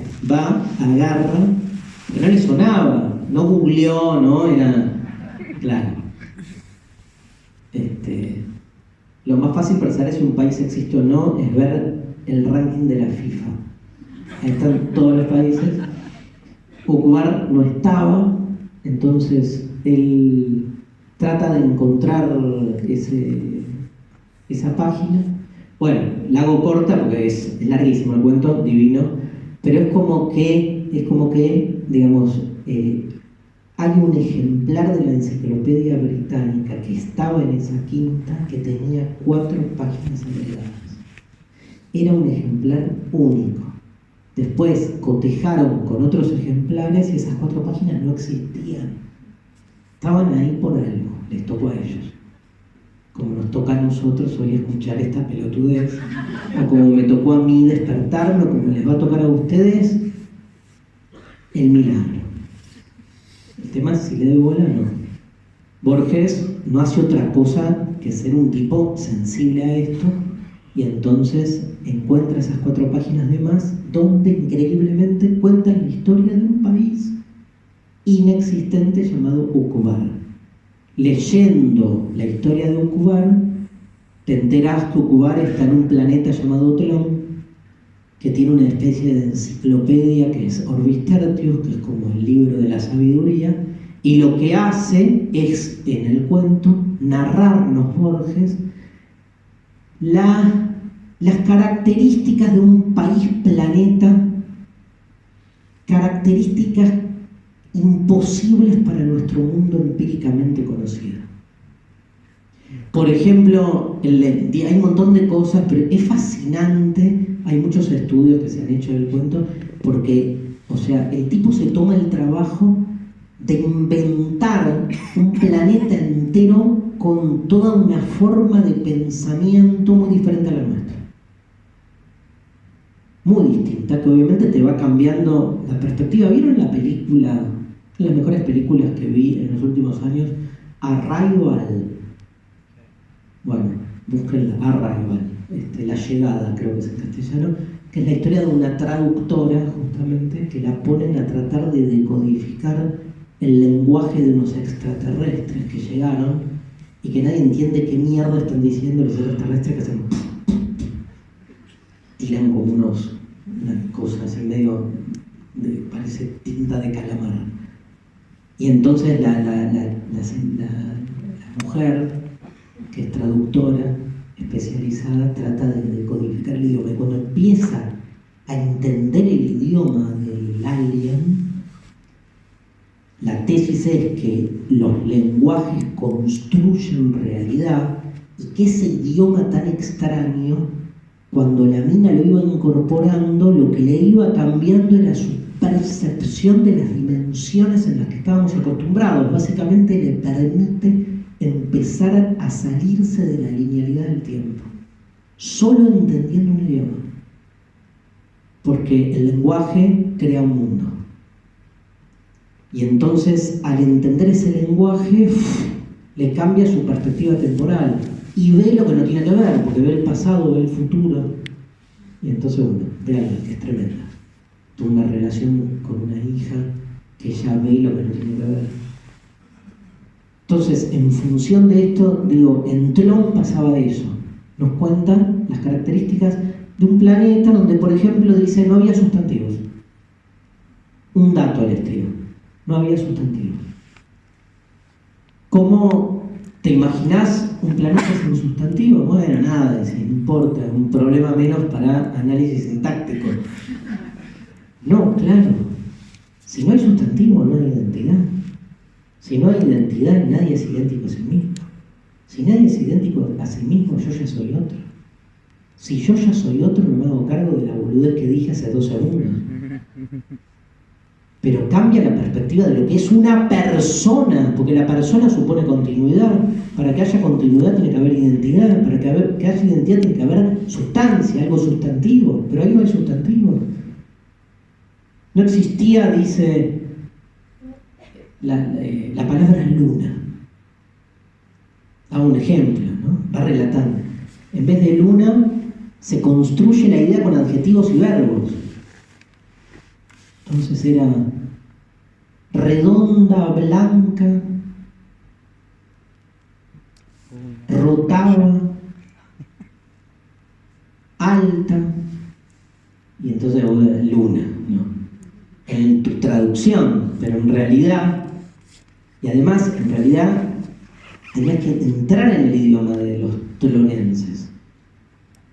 Pero además, ninguna descripción, por ser acciones, verbos y adjetivos, puede ser idéntica a sí misma, con lo cual la luna nunca era la misma. Ya amé eso, lo amé. Una realidad totalmente anárquica, donde nada es idéntico a sí mismo ya. Y habían como conexiones extrañas donde, por ejemplo, habían palabras que conjuraban en un mismo significado como 2 dimensiones distintas, como si te dijera el tacto y el olor. Algo que para nosotros está separado. Y se daban situaciones absurdas, ¿no? Es más, ahora digo algo del absurdo, es más, en Tlön era la filosofía que existía en Tlön, era el idealismo absoluto. O sea, que las cosas existían en la medida en que alguien las pensara. Hay un final de párrafo memorable del texto donde Borges dice, es más, había una iglesia que se caía a pedazos y que quedaba en pie porque había un viejito que todavía la estaba pensando. El día que el viejito se murió, la iglesia desapareció. O sea, siempre esa lectura, claro, para nosotros el idealismo es como literatura. Acá la literatura se hace realidad. Y un día, dice el cuento, este hombre bueno, Borges, digamos, que viene relatando toda esta historia, un día se encuentra con una brújula que late. Y entonces Borges se da cuenta que ese cuento de Tlön dice, la realidad cedió, con C, de ceder, ¿no? Y entonces elementos de la enciclopedia de Tlön, del cuento de Tlön, empezaron a incorporarse a nuestro mundo real. Y se empezó a encontrar con distintos objetos que eran parte de la literatura fantástica. Iban pasando los años y cada vez veía más que el mundo estaba plagado de esos objetos que respondían a todo ese sistema ordenado, que no es el nuestro, que para nosotros es un horror, porque es absolutamente anómalo, que es toda esa filosofía de Tlön. Está terminando el cuento, ¿eh? Y Borges tira, y sí, dice, ¿qué vamos a hacer? La gente, me encanta, parecía Sergio Massa, la gente siempre va a preferir sistemas ordenados totales, o sea, totalitarios. Por eso prendió tanto el nazismo, de la nada ahí en el medio. ¿Por qué? Porque dame un orden donde todo esté interconectado y nos entregamos. Y Tlön nos invade. En un momento se pregunta, ¿pero qué es? ¿Hay un escritor? No, empezó a reproducirse, como las relaciones de poder. Esa normalidad anómala se empezó a hacer real. Un día todo será Tlön, termina el cuento. Y él estaba como viviendo los últimos minutos de una realidad que se veía tomada por la literatura fantástica. El día que todo será Tlön, nos tlonemos todos, ya dejaremos de visualizar el dispositivo. El tema es ese, siempre. ¿Cuánto visualizamos o no visualizamos el dispositivo? Acá es al revés. Acá Borges va contando cómo un sistema ordenado, diferente al nuestro, visto a priori como anómalo, va ingresando, va invadiendo y colonizando nuestra conciencia colectiva hasta que se vuelve realidad. Increíble. Parece un análisis de los medios de comunicación de nuestros tiempos, de cómo se van estructurando órdenes. Toda la literatura borgiana va por ahí, ¿no? Está siempre jugando con esa cuestión de los límites y el orden. Es el mismo tipo de figura que hay en la mayoría de los cuentos de Borges. Hay dos grandes libros, y ustedes me dirían, ¿qué leo de Borges? Yo diría, hay dos grandes libros que sí o sí hay que leer, que son Ficciones y El Aleph. Son libros que, digamos, se escribieron bastante cercano en la fecha. Están plagados de cuentos. Son todos cuentos, algunos más dificultosos que otros, pero siempre con esta vocación de jugar con la indistinción entre lo real y lo aparente, y esta sensación de que siempre esa indistinción se está opacando, se está soterrando, se está escondiendo. Y Borges es como el que está todo el tiempo de un lado y del otro, como mostrando esa indistinción, pero al mismo tiempo mostrando su olvido, ¿no? Como dice un filósofo italiano que es Gianni Vattimo, hablando de toda esta forma de indistinción entre lo real y lo aparente, dice, no solo olvidamos, sino que después olvidamos que olvidamos. El olvido del olvido, siempre me mató esa idea.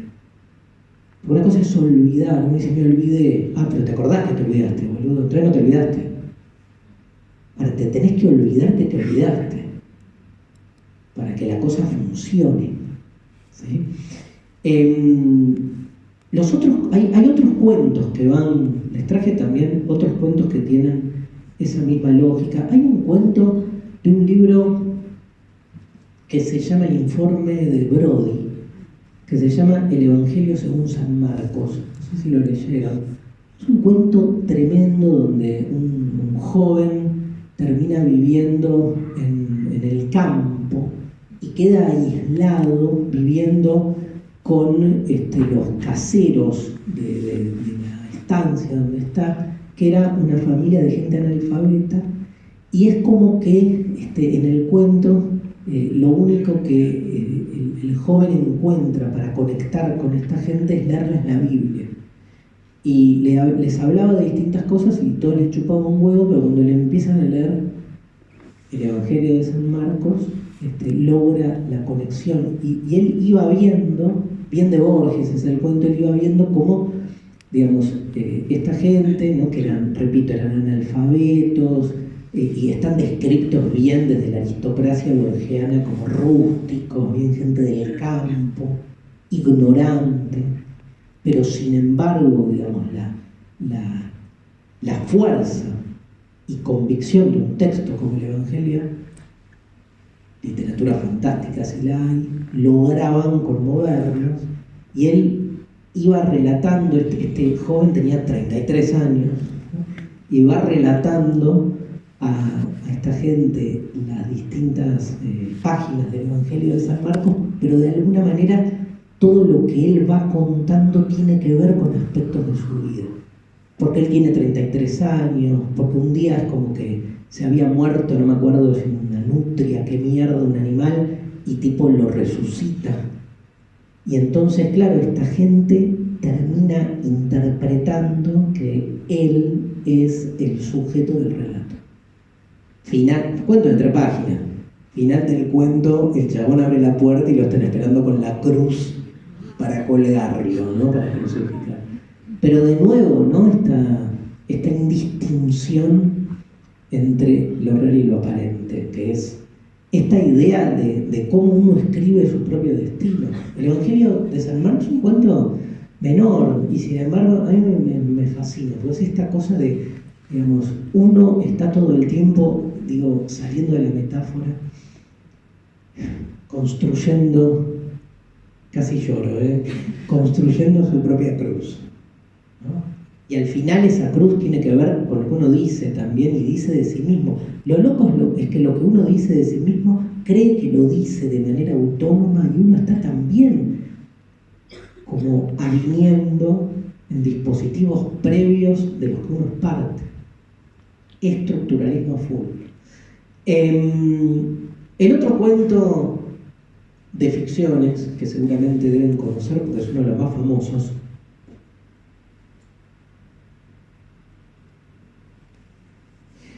que va por este lado,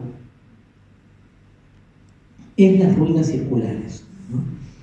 Las ruinas circulares es el tercer cuento de ficciones, y un poco la lógica es la misma. Lo conocen, ¿no?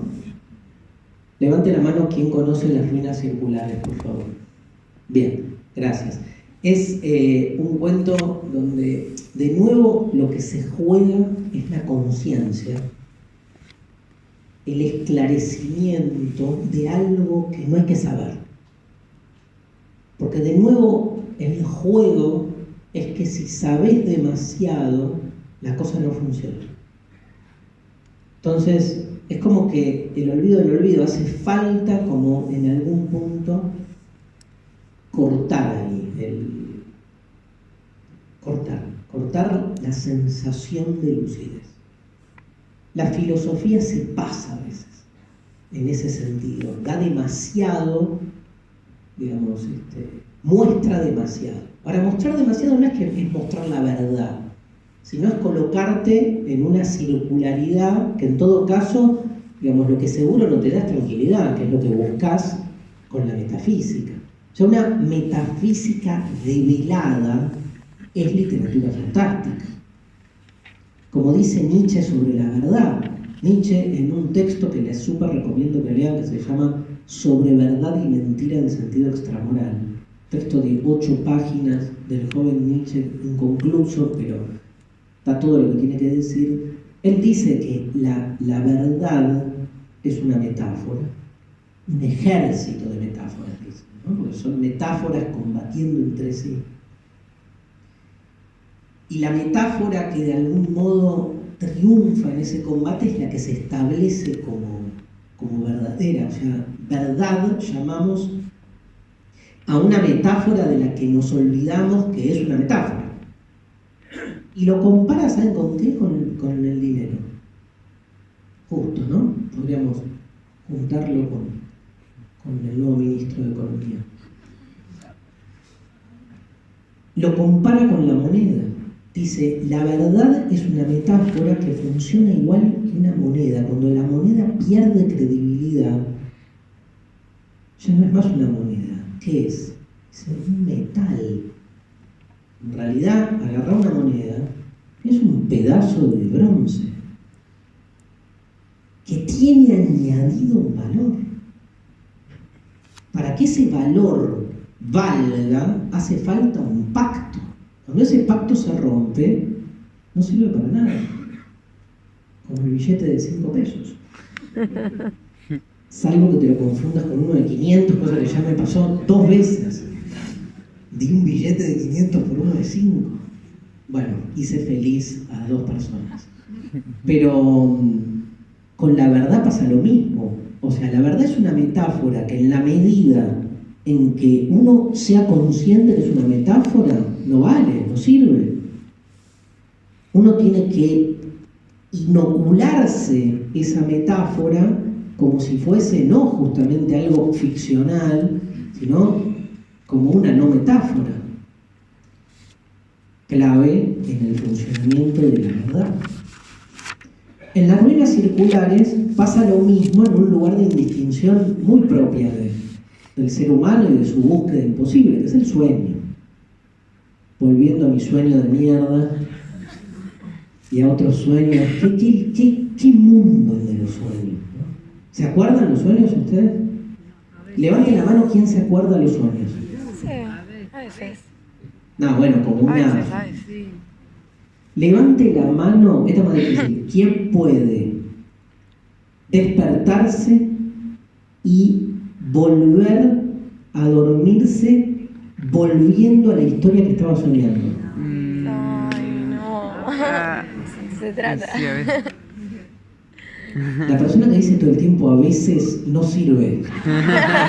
Porque a veces te deja ahí como... mentiste, ¿sí o no? Che, pero ¿logran el 100% volver al mismo lugar, tipo en el momento? Pero sí, yo he logrado volver un par de veces. Levanten la mano quien está dentro del sueño y es consciente de que está soñando mientras sueña. Me pasó una vez.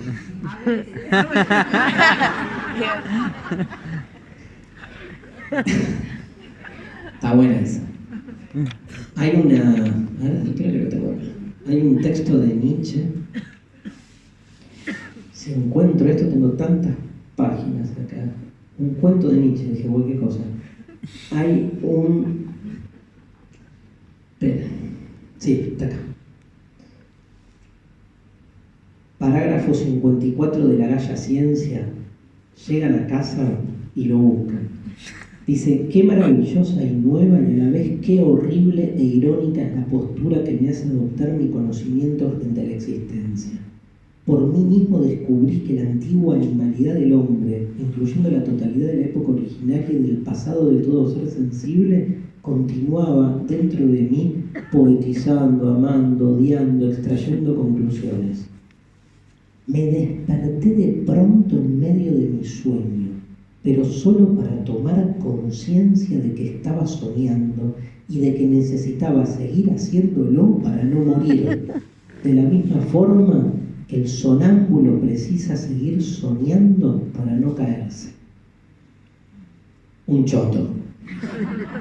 Un choto. Es porque la idea es, digamos, me desperté en el medio del sueño para darme cuenta de que estaba soñando y no podía dejar de hacerlo. Pero si te despertaste al interior de un sueño, no te despertaste. Salvo que todo despertar sea al interior de un sueño o que la frontera entre el sueño y la vigilia sea imposible. En realidad nadie sabe cuando está soñando. Acá hago la pregunta y si me levantan la mano no les creo. ¿Alguien cuando está soñando sabe que está soñando? No. Al interior del sueño están soñando y dicen, uy, estoy soñando, estoy totalmente... O sea, están soñando y dicen, en realidad estoy en mi cama durmiendo. No. Después. Están en el medio de un sueño, por ejemplo, no sé, en la Segunda Guerra Mundial. No. Y dicen, tranca, no me van a exterminar en la cámara de gas porque estoy en este momento en mi cama en Villa Devoto. No, no te crees. O sea, cuando uno es sujeto del sueño, puede pensar en mil boludeces. Lo único que no sabe en ese momento es que está soñando, y si está soñando, que cree que está soñando, no deja de estar soñando. Nada, discutible igual. Lo que Nietzsche dice es que que él se despierta, o sea, como que él se da cuenta que está soñando, pero que al mismo tiempo, al darse cuenta que está soñando, se da cuenta que no puede dejar de soñar. O sea, no me queda otra que seguir soñando sabiendo que esto es un sueño. Es como... tiene algo de hacerse el boludo esto, ¿no? Como que me di cuenta que no, pero ¿qué voy a hacer? Típico de los vínculos, ¿no? O sea, ¿de qué sirve darme cuenta que no? Digamos, siempre es no, en el fondo. O sea, hacete el boludo. No es un diálogo esto. Pero, digamos, nada. Y ni hablar en cuestiones así más generales, como la política o el consumo, para no caer en la cosa política, ¿no? Bien, en las ruinas circulares, digamos, hay un personaje rápido, porque el cuento lo leen, pero hay un personaje que se da cuenta que en realidad él es el sueño de otro, ¿no? Ahora, se da cuenta que él es el sueño del otro porque él, en algún momento de sus días que pasa en el relato en la isla donde está, él sueña a alguien y le da vida. Entonces, de nuevo, la responsabilidad de la clarividencia propia tiene que ver con que uno soñó a alguien a quien le dio vida. Y entonces te vuelve en contra, te das cuenta, pasaste un límite. Porque nada, no podés darle vida a alguien, ¿no? En tu sueño. Entonces, lo pagás dándote cuenta que vos también sos el sueño del otro. Yo qué sé, queda en el final del cuento de Borges, queda como una situación desesperante. El soñador que se da cuenta que él mismo está siendo soñado, lo vive con angustia. Yo no sé por qué habría que vivirlo con angustia, ¿no? Digo, no deja de ser también parte digo, para mí hay algo de reconciliarnos con las angustias existenciales, y salirnos de esos lugares fijos que establecen, digamos, una distinción tan clara entre el sueño y la vigilia, por ejemplo. Hay otro cuento,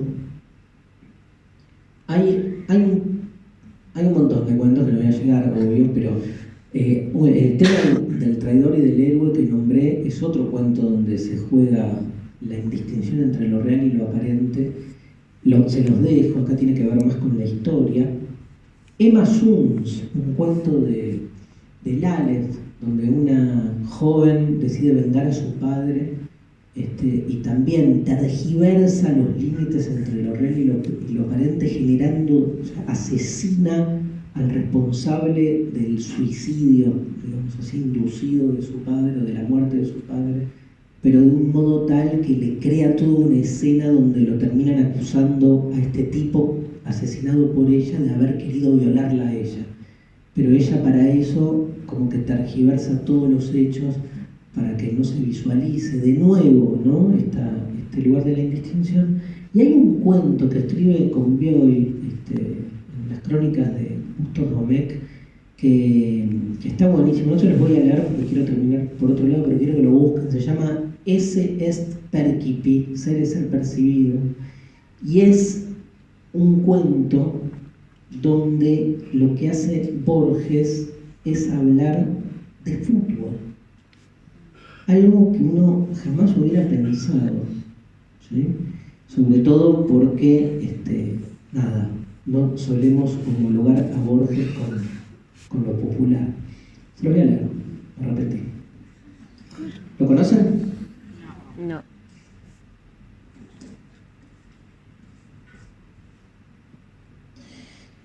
Viejo turista de la zona de Núñez y aledaños, no dejé de notar que venía faltando en su lugar de siempre el monumental estadio de River. Desapareció. Consternado, consulté al respecto al amigo y doctor Gervasio Montenegro, miembro del número de la Academia Argentina de Letras. En él hallé el motor que me puso sobre la pista. Su pluma compilaba por aquel entonces una a modo de historia panorámica del periodismo nacional, obra llena de méritos en las que se afanaba su secretaria. Las documentaciones de práctica lo habían llevado casualmente a husmear el Busilis. Poco antes de adormecerse del todo, me remitió un amigo común llamado Tulio Savastano, presidente del Club Abasto Juniors, de cuya sede cita en el edificio Amianto de Avenida Corrientes y Pasteur me di traslado. Este directivo, pese al régimen doble dieta que le tiene sometido su médico y vecino, el doctor Narbondo, mostrábase aún movedizo y ágil. Un tanto enfarolado por el último triunfo de su equipo sobre el combinado canario, se despachó sus anchas y me confió, mate va, mate viene, lo amo a Borges, quiero decirle que pormenores de bulto que aludían a la cuestión sobre el tapete. Aunque yo me repitiese que Sabastano había sido otrora el compinche de mis mocedades de abuelo esquino Mahuaca, la majestad del cargo me imponía, y cosa de romper la tirantez, congratúlelo sobre la tramitación del último gol que a despecho de la intervención de Sarlenga y Parodi convirtiera el centro half Renovales tras aquel pase histórico de Musante. Sensible a mi adhesión al 11 del Abasto, el prohombre de una chupada postrinera a la bombilla exhausta, diciendo filosóficamente como aquel que sueña en voz alta, recordando un partido, ¿no? Y dice Sabastano, y pensar que fui yo el que les inventé esos nombres. Y el chabón dice, Borges, ¿no? Dice, alias, pregunté, Gemebundo, Musante no se llama Musante, ¿no? Renovales no es Renovales, Limardo no es el genuino patronímico del ídolo que aclama la afición. La respuesta de Sabastano me aflojó todos los miembros. ¿Cómo? ¿Usted cree todavía en la afición y en los ídolos? ¿Dónde ha vivido don Domecq? En eso entró una ordenanza que parecía un bombero y musitó que Ferrabás quería hablarle al señor. Yo reaccioné. Ferrabás, el locutor de radio de la voz pastosa, exclamé, el animador de la sobremesa cordial de las 13:15 y del jabón profumo. Estos mis ojos lo van a ver tal cual es, ¿de veras que se llama Ferrabás? Que espere, ordenó el señor Sabastano. ¿Cómo que espere? ¿No será más prudente que yo me sacrifique y me retire? Aduje con sincera abnegación. Ni se le ocurra, contestó Sabastano. Arturo, dígale a Ferrabás que pase, tanto da. Ferrabás hizo con naturalidad su entrada. Yo iba a ofrecerle mi butaca, pero Arturo, el bombero, me disuadió con una de esas miraditas que son como una masa de aire polar. La voz presidencial dictaminó. Ferrabás, ya hablé con De Filippo y con Camargo. En la fecha próxima pierde Abasto por 2-1. Hay juego recio, pero no vaya a recaer, acuérdase bien, en el pase de Musante a Renovales que la gente sabe de memoria. Yo quiero imaginación, ¿comprendido? Ya puede retirarse. Junté fuerzas para aventurar la pregunta. ¿Perdón? Debo deducir que el score se digita. Sabastano literalmente me revolcó en el polvo. Querido, no hay score, ni cuadros, ni partidos. Los estadios ya son demoliciones que se caen a pedazos. Hoy todo pasa en la televisión y en la radio. La falsa excitación de los locutores nunca les llegó a maliciar que todo es una patraña. El último partido de fútbol se jugó en esta capital el día 24 de junio de 1937. Desde aquel momento el fútbol, al igual que la vasta gama de los deportes, es un género dramático. A cargo de un solo hombre en una cabina de actores con camiseta ante el cameraman. Señor, ¿quién inventó las cosas? Me mata esta pregunta, ¿eh? ¿Quién inventó las cosas?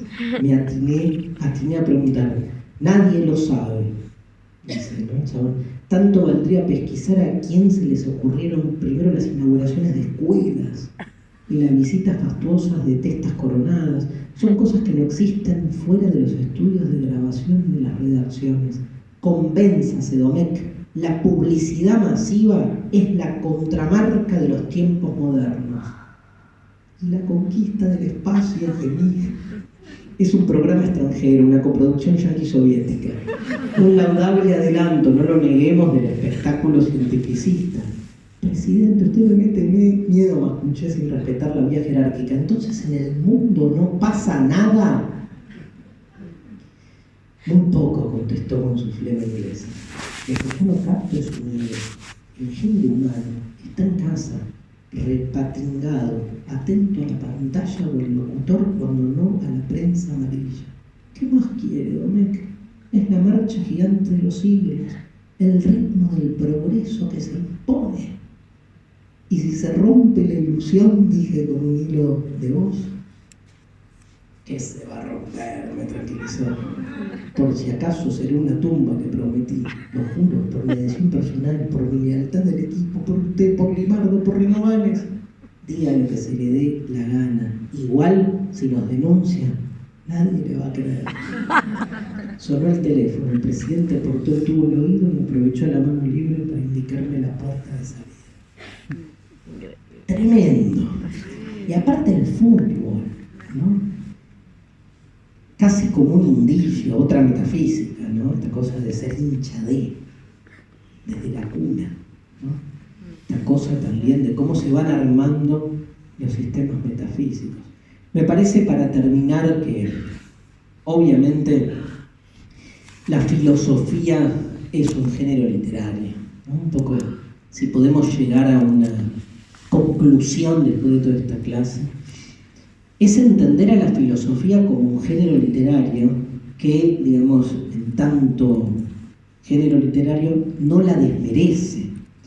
Que sea un género literario significa que, antes que nada, es una manera de pensar, de construir discurso, que hace que uno reconozca ahí un determinado tipo de disciplina. Como la poesía, ¿no? Uno lee poesía y sabe que está leyendo poesía porque hay algo del género literario poético que se juega, sobre todo en la forma, también en sus contenidos. Y me parece que hoy en día las fronteras entre los géneros están más difusas, pero que no deja de buscar cada uno de estos géneros, digamos, sostenerse en su lugar. El problema con el género literario filosófico, como decía mi profesor sobre Nietzsche, es que si uno se queda con ese aspecto, parece vaciar a la filosofía de su propósito. Se supone, aunque nos parezca increíble, que la filosofía o la metafísica, que es la filosofía primera, la llamaba Aristóteles, o sea, la forma, si quieren, más esencial, más programática de la filosofía, se supone que la metafísica o la filosofía es, decía Platón en la República, que los filósofos aman contemplar la verdad. O sea, pensar a la filosofía por fuera del paradigma de la verdad, pensando que la verdad en sí es una metáfora, es quitarle a la filosofía su origen. Porque si algo dio origen en su momento al acontecimiento filosófico, es esa necesidad de querer saber, ¿no?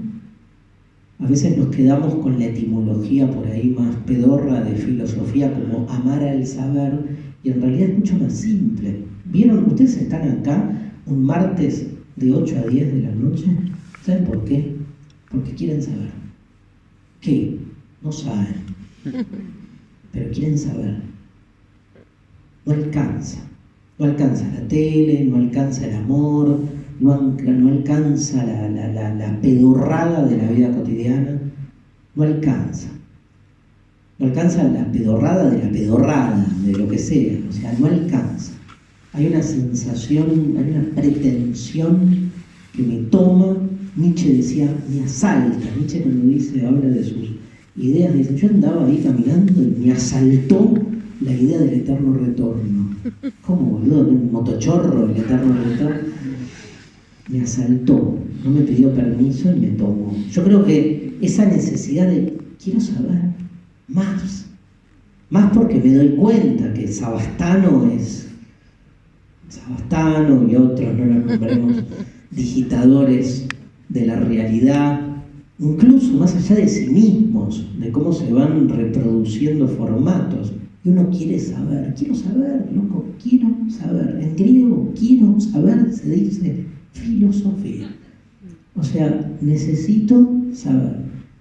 Y cuando sé, me tengo que bancar esto.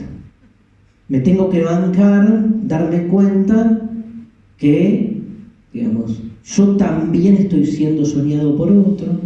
Me tengo que dar cuenta que todo será tlón y en algún momento seremos parte de eso.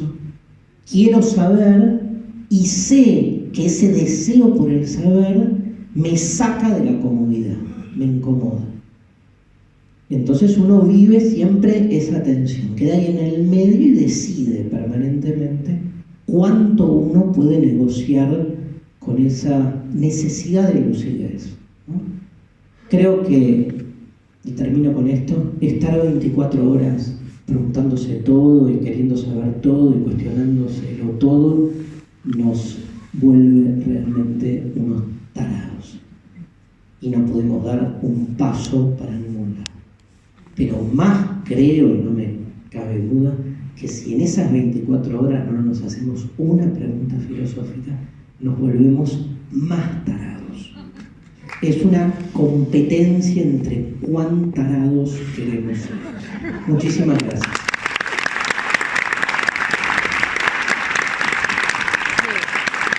Gracias por la buena onda. Nos vemos la clase que viene.